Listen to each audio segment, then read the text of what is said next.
Imagine you're standing in a field somewhere in present-day Germany. The year is roughly 1200 BCE.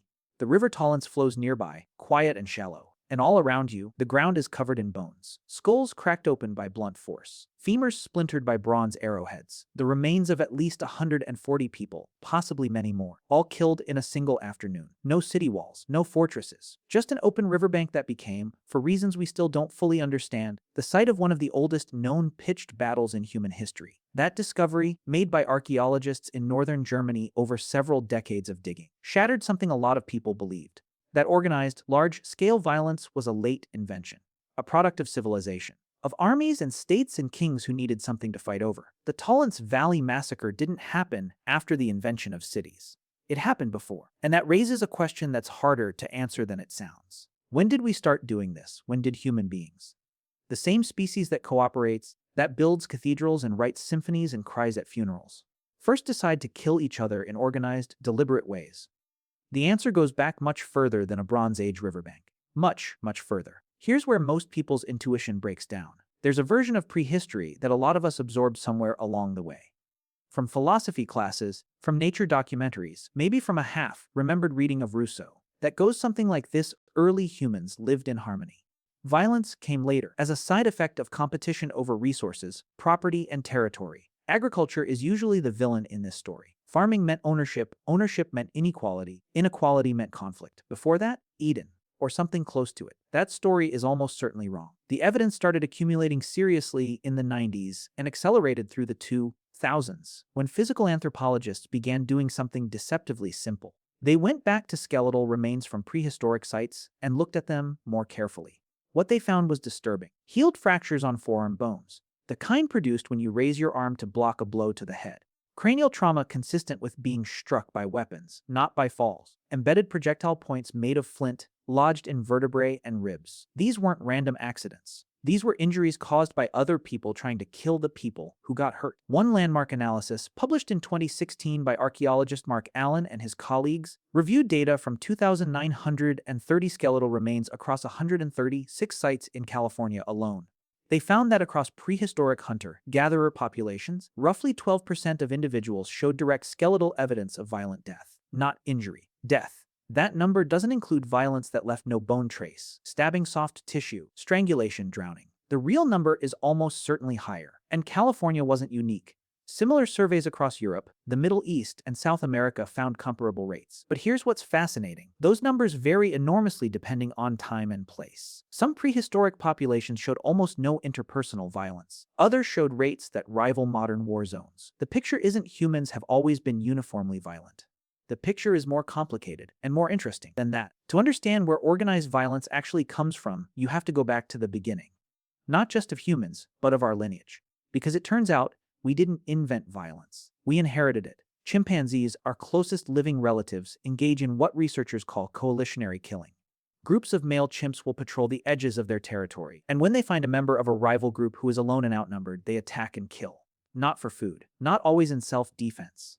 They do it systematically over months, wearing down rival communities until those communities collapse or flee. The primatologist John Matani and his colleagues documented one such campaign at Ngogo in Uganda's Kibale National Park, observing over a decade as a group of chimps launched more than 18 lethal raids that eventually allowed them to annex a significant piece of neighboring territory. Sound familiar? This doesn't mean war is inevitable. Bonobos, who share almost the same percentage of DNA with us as chimps do, appear to be far less prone to lethal intergroup violence. The same ancestral toolkit, the cognitive ability to identify in, group and out-group, to coordinate with others, to plan ahead, seems to produce very different outcomes depending on social structure, ecology, and circumstance. What it does mean is that the capacity for organized group violence is not a modern invention. It is ancient. It may predate our species by millions of years. The oldest direct evidence of lethal violence in the human fossil record comes from a site called Cima de los Huesos, the Pit of Bones, deep in the cave system of Atapuerca in northern Spain. In 2015, a team led by Nohemi Sala published an analysis of a skull, catalogued as Cranium 17, belonging to an individual who lived roughly 430,000 years ago. The skull had two separate penetrating fractures, both in the same location, both caused by the same type of object, striking from the same angle. The researchers concluded that this was almost certainly homicide. One blow might be an accident. Two blows, same spot, same angle. That's intent. 430,000 years ago, long before Homo sapiens existed. Now, here's where it gets interesting, because the presence of violence in deep prehistory doesn't tell us when violence became organized, when it became war rather than individual killing. That transition is harder to trace, and the evidence suggests it happened at different times in different places, triggered by specific conditions, rather than by some universal human countdown. The archaeological record of hunter-gatherer violence tells a surprisingly inconsistent story. Sites from the early Upper Paleolithic in Europe, 40,000 to 20,000 years ago, show relatively little evidence of systematic group conflict. Then it rises sharply in certain places and times. Researchers like Lawrence Keeley, whose 1990 six-book War Before Civilization essentially launched the modern academic debate on this question, argued that the data from ethnographic records of recent hunter-gatherer societies suggests prehistoric violence was endemic and brutal, that the relatively peaceful, seeming archaeological record was the result of incomplete evidence, not actual peace. Others pushed back. Scholars like Brian Ferguson argued that many of the violent prehistoric sites occur near the edges of expanding agricultural societies, and that contact with those societies, competition, displacement, disease, was what triggered the violence.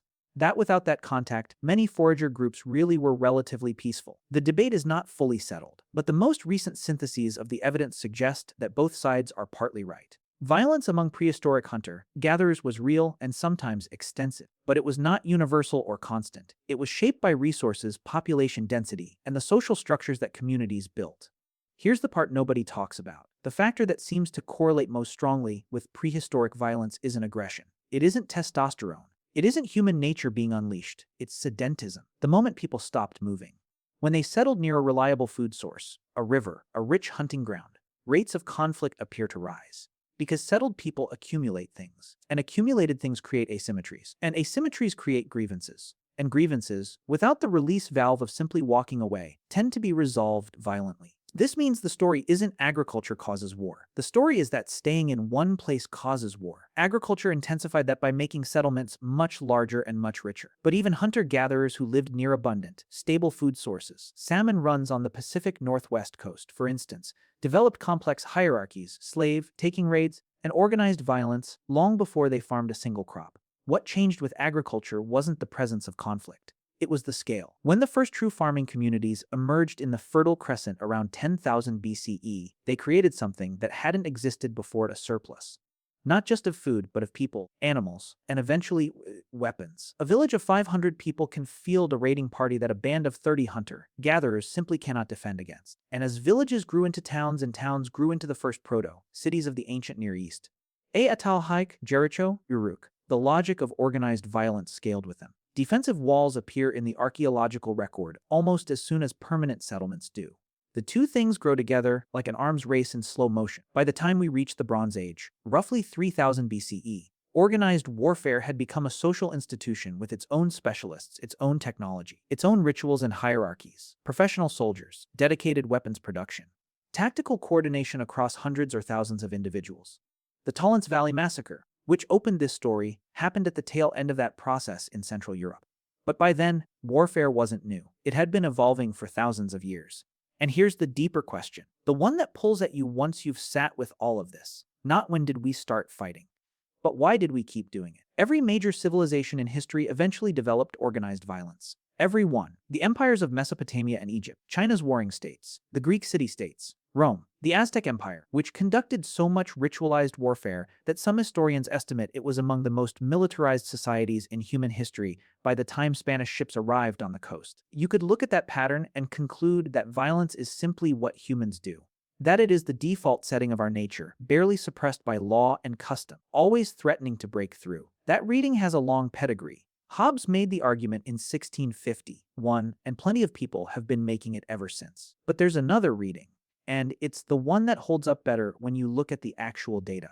The same species that built the Talents Valley Massacre also built systems to prevent exactly that. Every culture in human history has developed prohibitions on violence, rules about who can be killed, when, and under what conditions. Even the most warlike societies have had peace, alliances, intermarriage, trade. The archaeological record, right alongside the skulls with fatal fractures, is full of evidence of long-distance exchange networks, shared artistic traditions, and cooperative burial practices that suggest communities spending enormous effort to maintain bonds across distance and difference.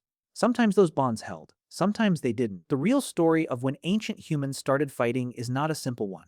It's not a fall from grace, and it's not proof of an irredeemable nature. It's the story of a species with a remarkable and dangerous dual capacity: to cooperate at extraordinary scales and to destroy at extraordinary scales, using the same cognitive equipment, the same ability to identify with a group, the same capacity for planning and coordination, the same readiness to sacrifice for something larger than yourself. The Talents Valley battle happened on an afternoon roughly 3,000 years ago. Somewhere between 200 and 400 people died.